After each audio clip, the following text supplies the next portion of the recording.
Welcome to Shaped by Faith with your host, Theresa Rowe. To find out more about Shaped by Faith and Theresa Rowe, please visit shapedbyfaith.com or visit the YouTube channel, Facebook, or Instagram. And now, here is Theresa Rowe. Welcome to Shaped by Faith, where we shape our bodies and hearts for God's purposes. I'm your host, Theresa Rowe. My guest is Kelly Hawley. She's a trauma specialist and the founder and executive director of Warrior Bride Ministries. She has a BS in Business Administration from Winthrop University and over 19 years of service to survivors of childhood exploitation, trafficking, and ritual abuse. Kelly uses her personal experience to unite the church through ministry partnerships, conferences, and through presentations. She empowers believers to rescue and heal vulnerable children, continuing and learning as Yahweh reveals his plan for each survivor. Her heart's cry is for all believers to embrace Isaiah 61 by becoming equipped to bind up the brokenhearted and to set the captives free. That is so beautiful. Welcome to Shaped by Faith, Kelly. Thank you. Thank you for having me. Absolutely. And I love how God connects us, online through different people. And I'm thankful for that because he always knows. And I always pray, Lord, can you send the guests to me that I need to be speaking with? And he sent you. So thanks for saying yes. Kelly, you are doing so much for God's kingdom. I want you to share how your personal journey and your experiences have shaped your calling to become a trauma specialist and minister to survivors. Absolutely. Thank you. Okay, so I am a survivor of childhood exploitation. When I talk about that, I look at it on a spectrum. Mm-hmm. And starting with the more common, the more familiar sexual abuse and trauma, which is typically comes from perversion. And it's, you hear the stories about the stepfather, the mother's boyfriends, and divorced families, or the teacher or the coach or pastor. You hear those stories. I can remember when I first started ministering to the sexually abused, you couldn't even talk about those. Like, nobody wanted to hear about it. But now, 20 years later, it's much more well known. So that gives me a lot of hope, because right now when I work on the farther right spectrum, nobody wants to hear about it. But over the last few years, there actually has been a light shining on it, and people are starting to be more curious, want to hear, want to get involved a little bit. And when I talk about going from left to right, it would be the type that I mentioned. It would be the more common. And then as you move down the spectrum, you start to get to where the trauma is more severe. And they start to dissociate and can develop something called DID, which is dissociative identity disorder. That is what people used to call multiple personalities. That's a mechanism that Yahweh gave us in our creation, that when the trauma is too much, that a part of our soul breaks off and goes behind an amnesic wall. And it often is arrested in time. By that I mean, like, if they were 4 years old when it happened, when it's time to heal that part, they will still believe they're 4 years old. They will act as if they're 4 years old. They'll talk as if they are. It will be frozen. And so when the time is right for both the person, and Yahweh determines it is, then it's time to heal that part, to heal those broken parts and bring it back to his original design, to the way he created it, before the enemy got in there and caused this fragmentation. And that's right. And the enemy does cause that. I mean, it is not the child's fault. And we know, when we look at the scriptures, especially John 10:10, where the enemy comes to kill, steal, and destroy. And Jesus says, but I've come to give you abundant life. And that abundant life is also in that healing, so Jesus can heal our deepest wounds. Kelly, how did you receive healing? Through him. Yeah, through Yeshua, no doubt about it.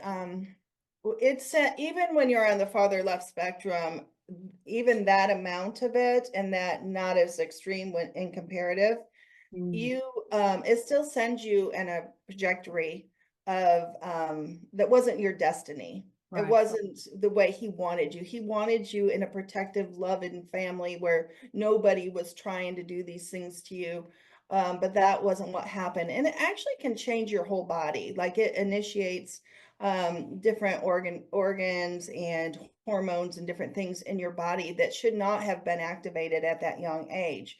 And so it really changes things for you. And you go on throughout life trying to fill that hole, that wound that's been created, trying to find that love that, you know, because often they manipulate you and make you think this is love. And you don't know, you're a little kid.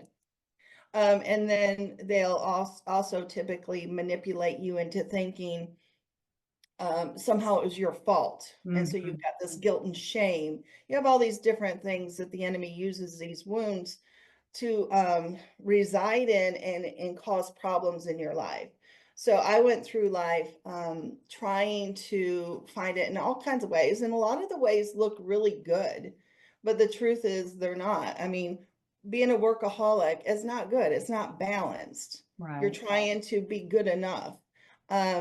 Perfectionism is not good. You're perfect the way you are. You don't have to strive to be, you know, you're just looking for people to love you by trying to be perfect enough.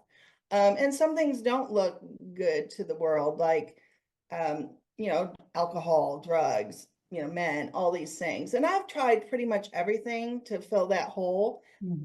You know, I was the top of my game in school and work. And I was also at the bottom of the game when that didn't work. And I thought I'd try, you know, substances and stuff like that. So tried everything, nothing worked. Finally, you know, turned to Yeshua. I got on my knees and cried out. And he started me on a journey of mending my broken heart. And I took it very serious. You know, at first it was slower going, but then when it really hit me, I took it very, very serious. And I went into major Bible study and really trying to understand, is this real? You know, is he the answer and all of that? And when I finally came to the determination, yes, he was, I took that very serious. And I got my healing, or a lot of my healing, because we're always healing from Right. this world until, you know, we go on. But I got a lot of it. And then I started serving others. And the big born again experience was probably like 26 years ago. So I was serving in a lot of different ways, Bible teaching, mission trips, you know, just tons of different things, going into the shelters. And I'm a very out of the box kind of minister. I'm more of a street kind of minister, like you know, get to the root of the problems. And but then about 20 years ago, he connected me with somebody in a Bible study that was sharing her testimony of abuse. And she was feeling led to start a ministry. So I came beside her, started helping her, and we did healing weekends, healing like retreat weekends for about 10 years. And they were very successful until the enemy got in there and he shut that down. But while doing that, people just kind of started to get to know me. And after it was shut down, they were still reaching out. But I couldn't find anybody to open their doors. I couldn't find like a space, you know, to different churches, different fivefold ministries to say, hey, can we make a space for these people to come and get healing? And nobody wanted anything to do with it. They'd be like, we're not equipped, we can't do everything, we can't, you know, this kind of stuff.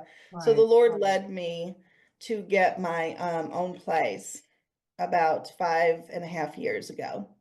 And that's how it all began. How beautiful is that? You know, as I'm listening to your story, Kelly, I'm thinking the Lord may have closed that one door that you were in. And even though the enemy interfered, knowing that he was going to open this door for you to have your own place. And I was just thinking, well, you know, with God, all things are possible. And he knew that you were the person and you said, yes, yes, Lord, I'm going to do this. And like you said, you're out of the box and you're a go-getter. And, you know, when we're working for the Lord, he makes all things possible. So that's a beautiful story. Where are you located? We're in Marietta, Georgia, is where our office is, but we do minister really internationally. Okay. So we do both in person and online. Have you always lived there in Georgia? I have for a long time, about 35 years or something like that, but not forever. I was originally from New York. Okay. Wow. All right. And the Lord brought you to Georgia. Before we were on air, I was mentioning to you, I was looking at your Facebook on Warrior Bride Ministries, and you also have that website, very informative. But you had put up 100 teen girls are sold for sex every night in Georgia. That really caught my attention. I was telling you, I'm in Kentucky. I don't know exactly what's going on uh, with sex trafficking here or selling girls for sex. I'm not sure. I probably need to find out. Mhm. But with that, okay, so all of that's going on. How does the Lord guard your heart when you're working with other uh, people who have gone through severe trauma? And how do you intersect your faith in that healing process for them? Gotcha.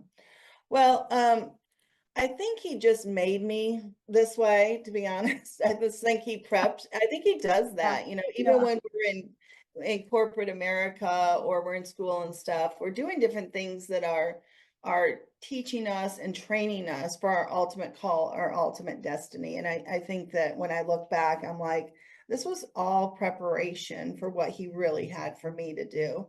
Mhm. So I think that he has given me the ability to, maybe it's a little bit of compartmentalize, where I don't take it home with me necessarily. I can focus on the good that's coming out of it, so I don't have to look at the negative that has occurred. I'm very focused on the good that's coming, the redemption that's coming, the healing that's coming.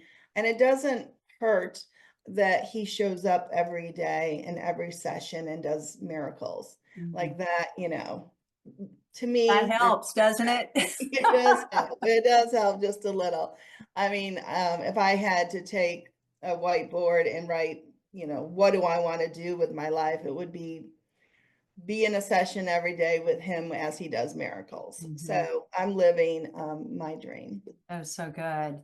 And like you said, you were wired for this. God wired you for this. And I think Kelly, he uses our past, the pains that we've had in our past, if we allow him to help others heal.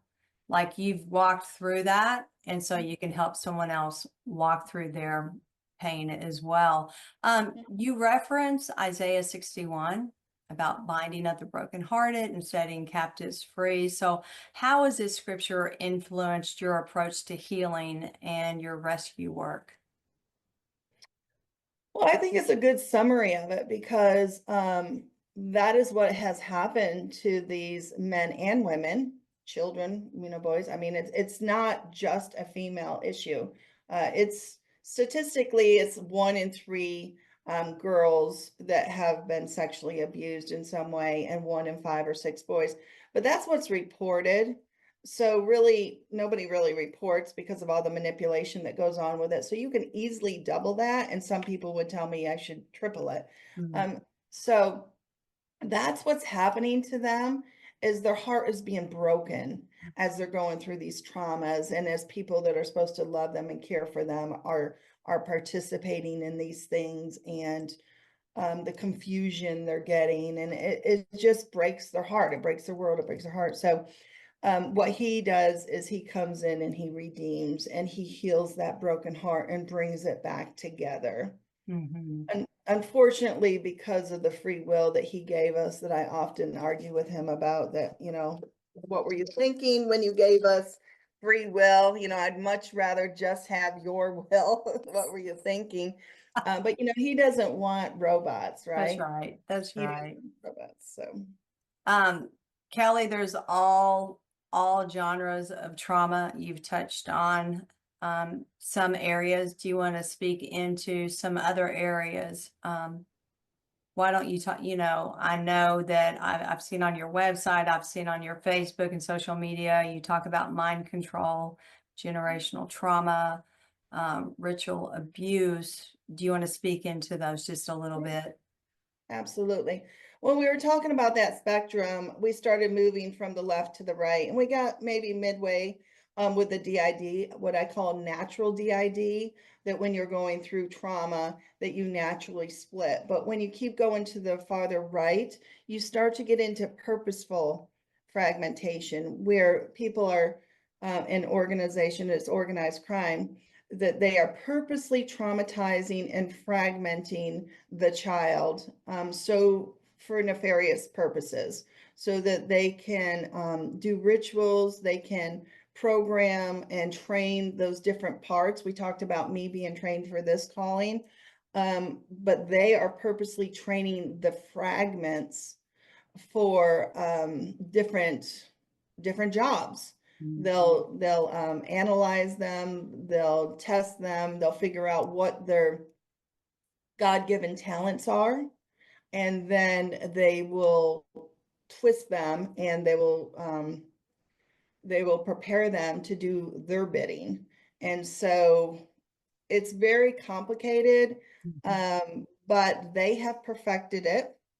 A lot of it's come over from the Nazis. When the Nazis, World War II, they were creating the Uber soldiers. And after the war, we brought over the Nazi scientists, and we went to new levels in terms of programming people for military purposes, for nefarious purposes, all kinds of things. They can be everything from an assassin to a beta sex kitten, meaning that they're trained to have sex, but they could be spying, or it could be to make money and trafficking. It could be the very intelligent ones they call the gammas. They could be for like scientific purposes and to become the programmers. Theta is for remote viewing and telepathy and stuff like that. They've really perfected it, and a lot of people will be like, well, she's just weird, what is she talking about? But the truth is, it's rampant. And I'm not talking about one or two people. I'm talking about millions. So when you see, hey, this person was the nicest kid or the nicest lady, and then they all of a sudden went in and shot everything up, but hey, they don't remember it at all. Oh, wow. Well, here's your answer of why. Wow. Let's talk about some of the services. I know we've only got like 90 seconds left in this segment, then we'll continue. All right, so someone comes to you, they need healing. What do you offer them?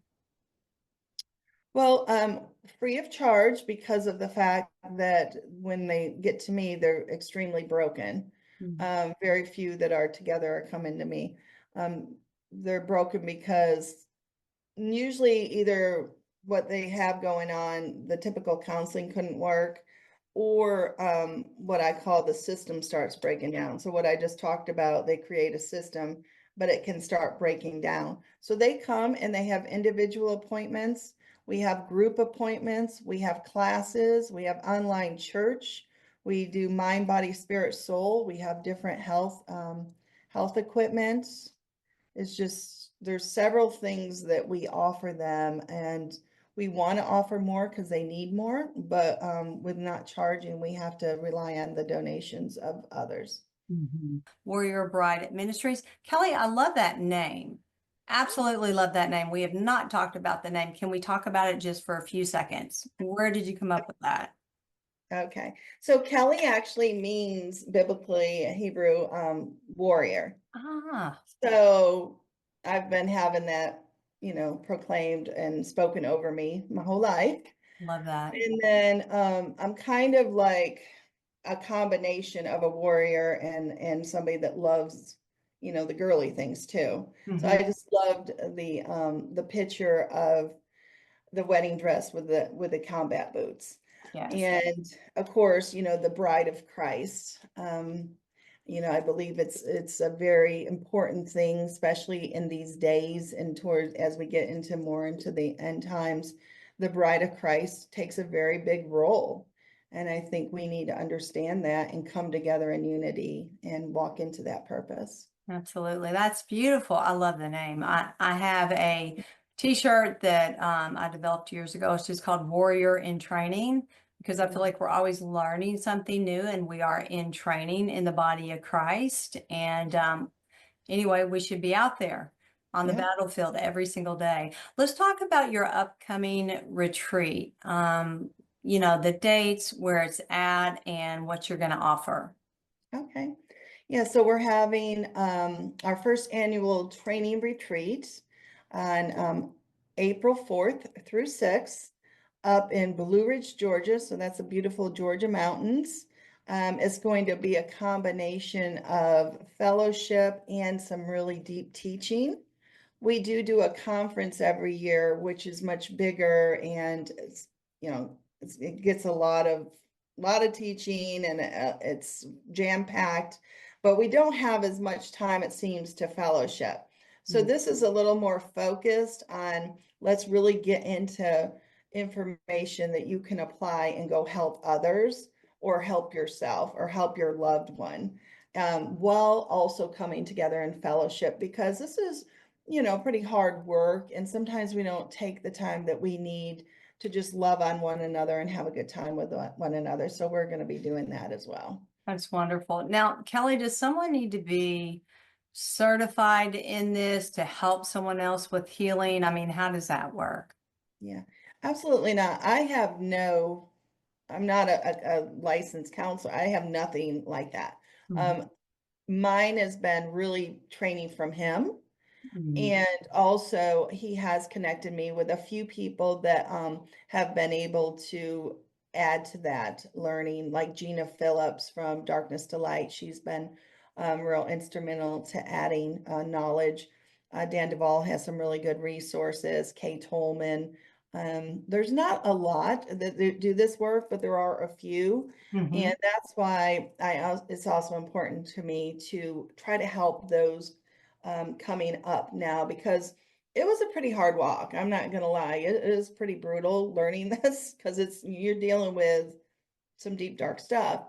And so I want to make it easier for the others. And so I want to take everything I've learned, put it really, out there for them, and be a mentor to them, come in when I need to come in, and just try to help build his body, so that when more and more people start waking up to the trauma, their systems break down, like I said, there'll be a place for them to go, because there isn't really now. Like, we're building it as fast as, the funds come in that I can, but I don't have nearly what I need for them. And even if I did, there's still so many more that it needs to be throughout the country and really throughout the world. How I mean, important is it, Kelly, for the body of Christ and for the churches to get involved in this healing process? yeah. I started pushing back a little bit on them, because so many of them just, call me and want to drop their problem children off, that they don't know what to do. And I'm like, listen, this is your job. Like, it's That's not, right. I can't carry all this. I can't do all this. It's really, kind of tough job. But if everybody helped, if everybody did their part, it wouldn't be that hard on any one person. And this, one pastor said to me, well, for 28 years, I've never seen anything like this. I was like, but look at the times we're in. You're about to see a whole lot more. Get prepared. Get prepared. So yeah, I would love for the churches to come out to the training, to the conference when we have it. But right now they're kind of they're more in the box. They're not. They the survivors feel very rejected. They can't. Most of them aren't in church anymore, because when they go there, they're rejected. Half the time they see their abusers in there. If they were to have a part come out, like I explained, one could be 4 years old or whatever, the ones that know anything about deliverance might very well think that it's a demon and start re-traumatizing the little part. And that's not, that's just sad. So I pray that they will, and that will start to change. But right now, they are not, in my opinion, doing their job. And Kelly, you know, times have changed so much. I know you said 28 years ago, the pastor said, I mean, when I was a child growing up, we wouldn't dare share anything like that. And if we did, no one believed us anyway. So what's the point? But I think awareness, you're bringing more awareness out, and this is a real thing, and this is going on, and we need to help out here. We only got like 30 seconds, but what advice would you give to someone who's listening? They're like, I need help. Yeah. I would just say reach out to us and I can help you from there. We're at www.warriorbrideministries.com. On there, you'll find a lot of resources. You'll see book appointments. Just go in there and do your paperwork. We have the Monday night battle cry, Church for the Hurt. We've got Tuesday prayer. We've got attachment group. We've got various things to help you, but you have to take the step and go on and select booked appointment and get the process going. And if the Lord is speaking to you, please do join the fight. Go on the website and hit donation and help us continue. We also have a volunteer button if you feel called to help in some way. Please do.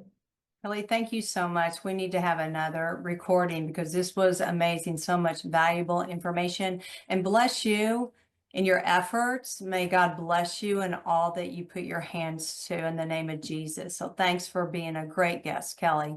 Thank you for having me. Absolutely. And thank you for listening. I'm Theresa Rowe. Everyone have a blessed day. Bye. Thank you for listening to Shaped by Faith with Theresa Rowe. Remember to visit shapebyfaith.com to find out more about workouts, the TV show, podcasts, blogs, Shaped by Faith products, and much more.